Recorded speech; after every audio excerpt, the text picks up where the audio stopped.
Good morning बच्चों। आज online पढ़ाई में हम परिसर अध्ययन 2 का अभ्यास करेंगे। देखो, जो हमारा 7वां लेसन है वह है आवास से लेकर गांव और बस्ती तक। तो देखो, इसका जो पहला पॉइंट है, इस लेसन में हमें क्या क्या पढ़ना है। तो देखो, पहला है आवास। आवास यानी कि क्या? तो सबसे पहले हमें आवास शब्द का अर्थ मालूम करना चाहिए। उसके बाद देखो अस्थायी आवास, और तीसरा जो पॉइंट है गाँव और बस्ती।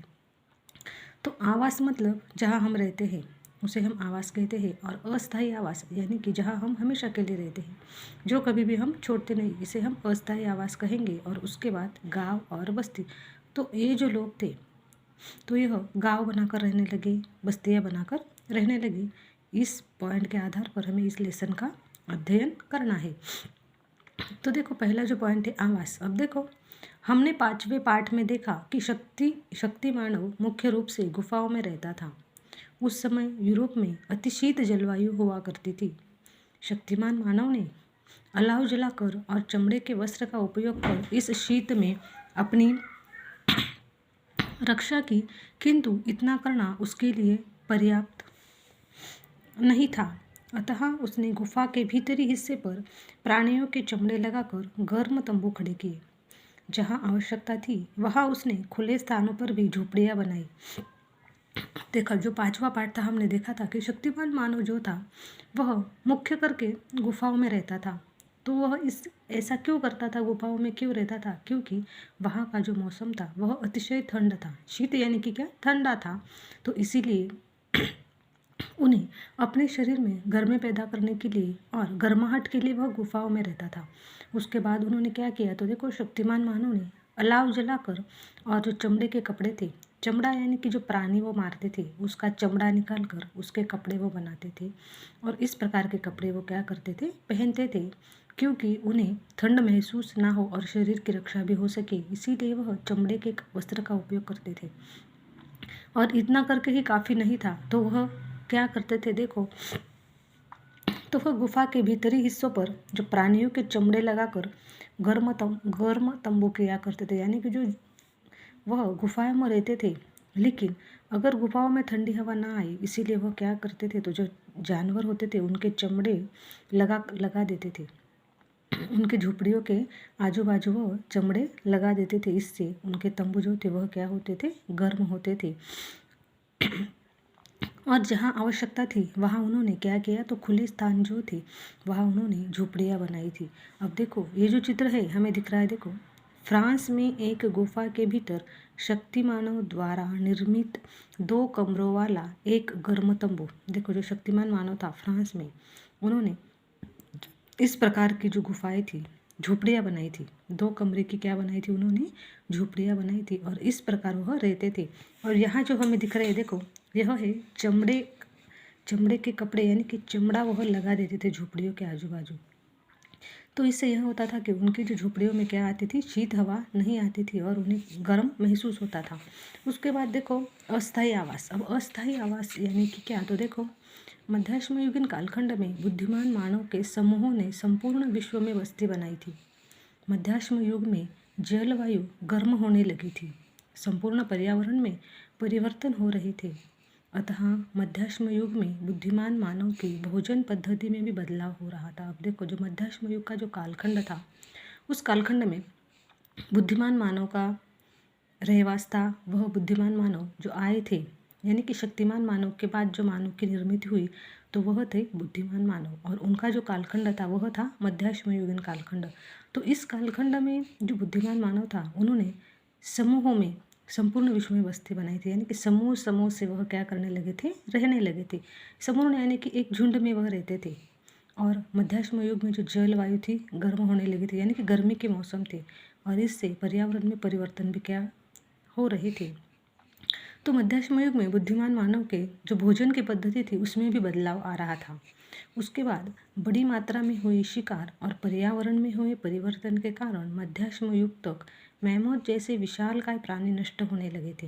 अब देखो, जो शिकार वह करते थे मध्याश्म युग में, और पर्यावरण में जो परिवर्तन होने लगे थे, तो इससे क्या हो रहा था? जो पर्यावरण में जो हाथी का जो प्रकार था, मैमोथ नाम का विशालकाय प्राणी जो थे हाथी के, वह क्या होने लगे थे? नष्ट होने लगे थे। और अतः शिकार करने के साथ साथ बुद्धिमान मानव बड़ी मात्रा में मछली पकड़ने का कार्य करने लगा था। अब वह जंगली सुअर, हिरन, पहाड़ी भेड़ बकरी जैसे छोटे प्राणियों का अधिक मात्रा में शिकार करने लगा था। अब देखो, जो मध्याश्म युगीन जो मानव था, तो मध्याश्म युग से कौन से मानव थे? तो मध्याश्म युगे बुद्धिमान मानव थे। तो वह शिकार करने के साथ साथ उनका जो व्यवसाय था दूसरा, वह था मछली पकड़ने का कार्य, वह बड़ी मात्रा में करने लगे थे।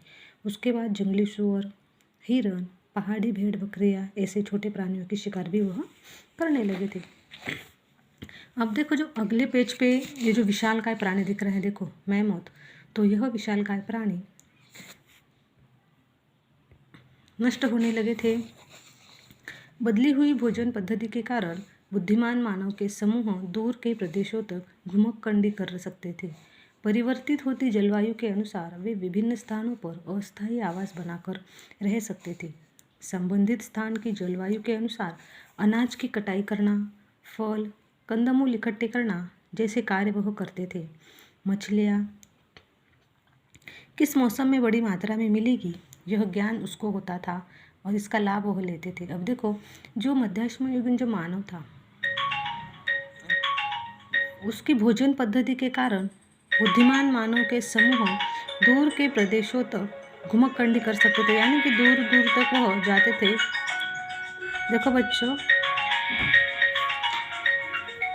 और वह परिवर्तित होने वाली जी जलवायु थी, जलवायु के अनुसार वे विभिन्न स्थानों पर अस्थायी आवास बनाकर रह सकते थे। अब देखो, जो दूर दूर तक वह जाते थे शिकार करने के लिए और वह अस्थायी आवास बनाकर रहते थे।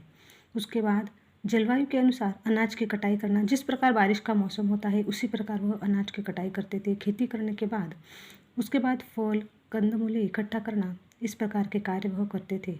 उसके बाद कौन से प्रदेश में मछलियाँ अधिक मिलेगी, इसका ज्ञान उनको था।